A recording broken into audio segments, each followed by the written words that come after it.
Welcome, ladies and gentlemen, to the Alkindros International Trading Podcast. This is your host, Konstantin Alkindros, owner and director of Alkindros International Trading. It's been a couple of days since the last broadcast, so I thought it was time to cover another article. So, first one of the week. It's August 28th. There's actually a fair bit of news that I want to cover over the course of the next couple of days. That's has a common theme, and that common theme is the changing global financial system, or fracturing of it potentially. There's been a few articles out of Bitcoin.com, which is a different publication than the usual ones that I go to. This is from just a couple of hours ago, actually, news by Sergio Gushenko from Bitcoin.com. UN Secretary General Antonio Guterres calls for reform of outdated, dysfunctional, and unfair global financial architecture. Which is wow, that's quite a big deal, because this is UN Secretary saying this, and I think this indicates an ever growing shift away from the financial system, sort of financial system and dominance of the West. And I think we're seeing now more of a shift away from the dominance of the West towards the opportunities of the BRICS countries possess. So Antonio Guterres, Secretary General of the UN, has noted changes that need to happen with today's financial institutions to fit into the current multilateral world, which the world is now multilateral. I don't think the world order that the liberal Westerners or Western liberals, whoever you want to really describe them, have. I think that's coming to an end. The world order that people like George W. Bush touted, and others like Kissinger. I think more and more we're now seeing a world now that's less dominated by the United States and the West, and now more of an even keel. We're not quite there yet, but I think we're starting to see the worm turn, or the wheels turn in that direction more so. Especially after this announcement, I think it's definitely very much a precursor to that. Plus, you've got the SFPS or SPFS. I always forget that acronym for the Russian financial, Russia's version of the SWIFT financial system, which I've covered and will continue to cover, because that's quite an interesting story. During the recent BRICS Leaders Summit, Guterres said that the current outdated, dysfunctional, and unfair financial system needs to be reformed, including Bretton Woods institutions. UN Secretary General Antonio Guterres: we must urgently reinvigorate multilateralism. Antonio Guterres, Secretary General of the UN, has called to embrace cooperation and multilateralism, explaining that there is no choice as the world becomes more multipolar. At the recent BRICS Leaders Summit in Johannesburg, Guterres stated that multipolarity was not guaranteed to achieve peace, and that more should be done to grow a global community. Okay, that sounds a bit one-worldy, but don't know what he means by grow global community. Guterres blasted the global establishment, stating, as the global community moves towards multipolarity, we desperately need a strengthened and reformed multilateral architecture based on the UN Charter and international law. This I like. Furthermore, Guterres acknowledged current institutions were outdated in answer to a deprecated world configuration, calling for reforms that would reflect today's power and economic realities, and not the power and economic realities of the post-Second World War, which is true. And I think really what he means by this is really more the NATO, pseudo-West world order that we've had really since the fall of the Soviet Union, where effectively, the United States has gone unchecked, starting wars all over the world, and and on top of that, that system hasn't been much good for the middle class either. It's only made life more difficult for people in the middle class in the West. So I think this definitely will help should help the middle class in the West. So yeah, that would require a bit of a breakdown, but I can see how this sort of shift in the sort of global dominance would help. And I do agree that the way that the world has been set up in the last 10, 20, 30 years has been quite difficult. If you're in the Western elite 1%, oh, it's wonderful. But if you're not, well, sucks, doesn't it? So I think this is going to open up a lot of doors, a lot of opportunities, and it's going to basically wrangle power away from the global corrupt elites that we've currently got. Which sounds kind of conspiratorial, but there's some truth to that. I mean, you only have to look at Jeffrey Epstein. So the Jeffrey Epstein story to understand sort of how the world works. I'm getting into geopolitics. They're not so much international trade and economics, but it's all intertwined. Trade, economics, politics, geopolitics, international trade, business, it's all intertwined. They're not really very separate from each other.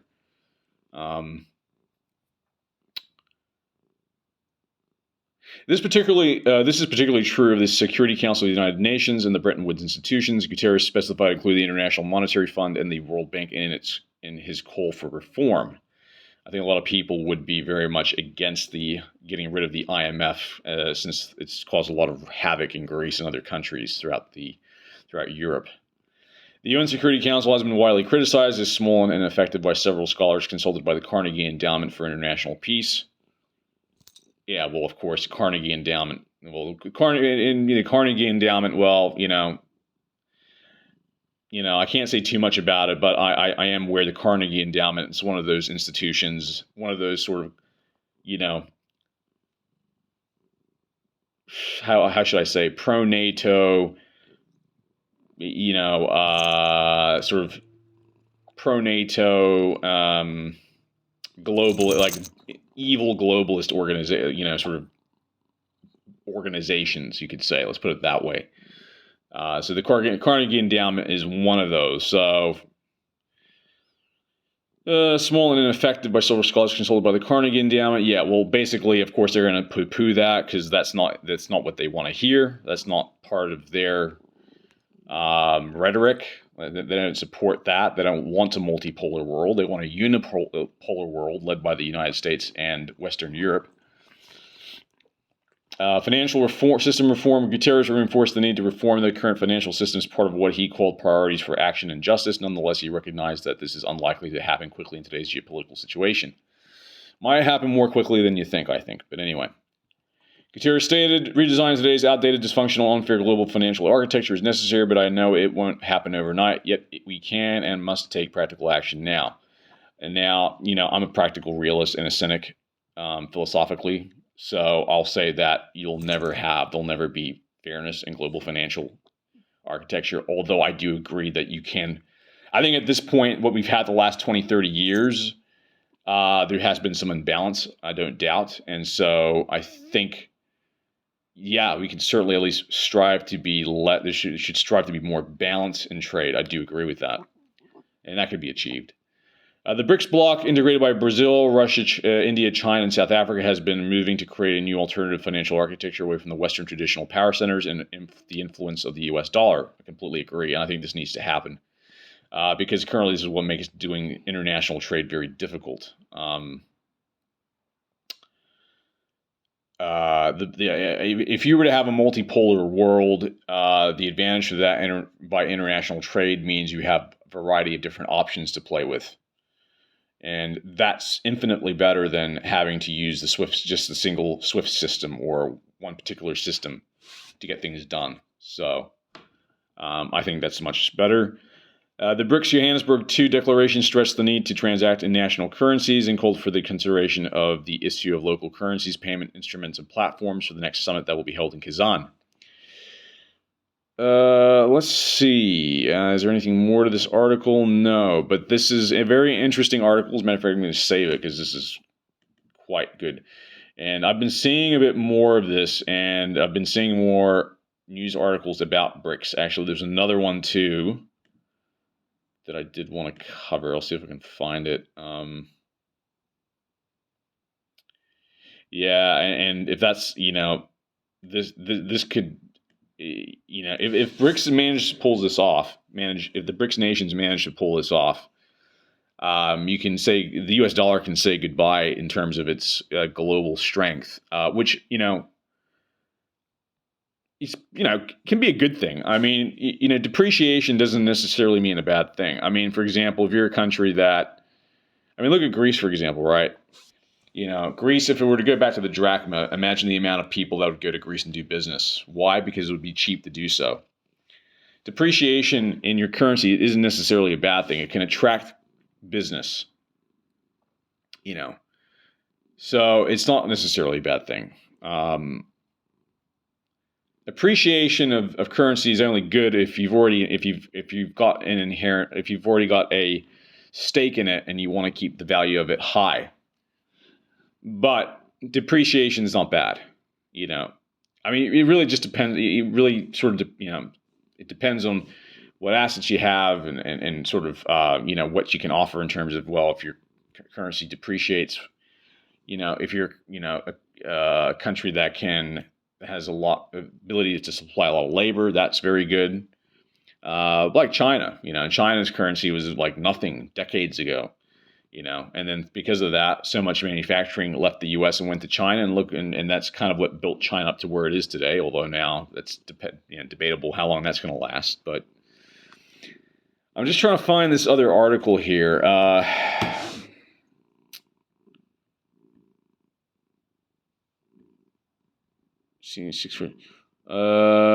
Oil giants joining BRICS, a strategic success for China and Russia. Experts say, I don't know if maybe that was the one. Russian Foreign Minister Sergei Lavrov, BRICS is focused on reducing dependence on the U.S.-controlled system. I think that's great. I think it's wonderful. U.S. BRICS leaders declare importance of using local currencies in international trade. Yeah, of course. BRICS invites 6 countries to join, including Saudi Arabia, UAE, and Iran. That's interesting. I think certainly Iran, BRICS economic bloc has invited 6 countries to become new members. Argentina, that's interesting. Argentina's had a history of financial problems over the decades, so I think Argentina would definitely sort of join with that. Egypt, Ethiopia, Iran, Saudi Arabia, and UAE. Okay. So those are other countries that have been invited, and I don't think I would see them saying no. This is going to be interesting. I think BRICS. I don't really think a lot of people in the West realize the severity of what is happening with BRICS. I think a lot of people in America and Europe don't, and Australia and New Zealand for that matter, don't. I don't really see what's coming. I don't think. I mean, I think if you were to ask the average Australian, yeah, and the average Australian doesn't have a clue about international politics, anything happening outside of their own freaking suburb. But if you were to ask them, do you know what the BRICS is? They'd have no freaking idea. So this is, Western elites are probably paying attention to this, but I think they're too blind. I think people like Biden and the liberal Democrat establishment, the liberal left Democratic establishment in the West is so corrupt and so criminal that I don't think that they even really care that they're losing at this point. They're just trying to serve in their own countries, and I think they're just gonna, they'll probably just go take the ship down, go down with the ship. I don't see them making any attempts to. They're not really going to be able to stop BRICS at this point. I don't think they can. I think the whole war with Ukraine is a result of this.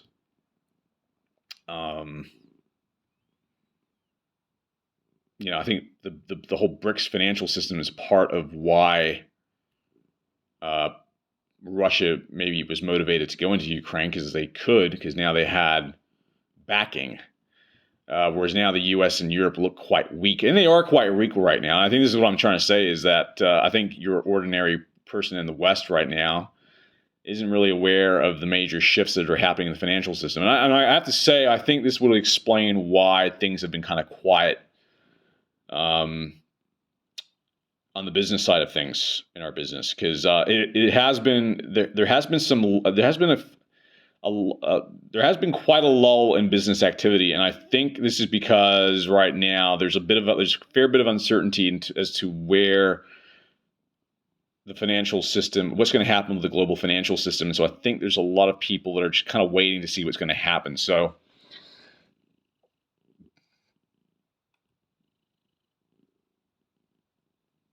I think I don't know when there will be an uptick in an increase in business activity.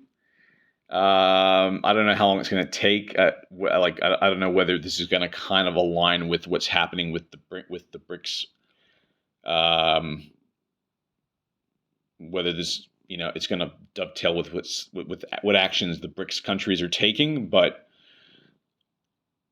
I mean, certainly, when was that meeting in Kazan? I think that's supposed to be next month. I think it was. So.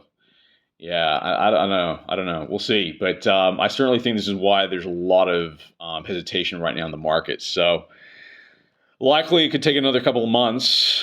But yeah, basically, I think people in the West are going to be, are going to be sort of seeing, there's going to be a rude awakening at some point for people in the West, and they don't realize it because, yeah, the BRICS countries, yeah, well, they're taking matters into their own hands. Meanwhile, in the West, all we're doing is deindustrializing. Destroying our own industries, destroying our own way of life, all because of, climate change crap, whatever, baloney, or because of carbon emissions, whatever, it is, whatever the idiot liberal Democrats have come up with. So, yeah, so that's it. I'm going to cover these other BRICS articles over the next couple of days, because these are fascinating developments.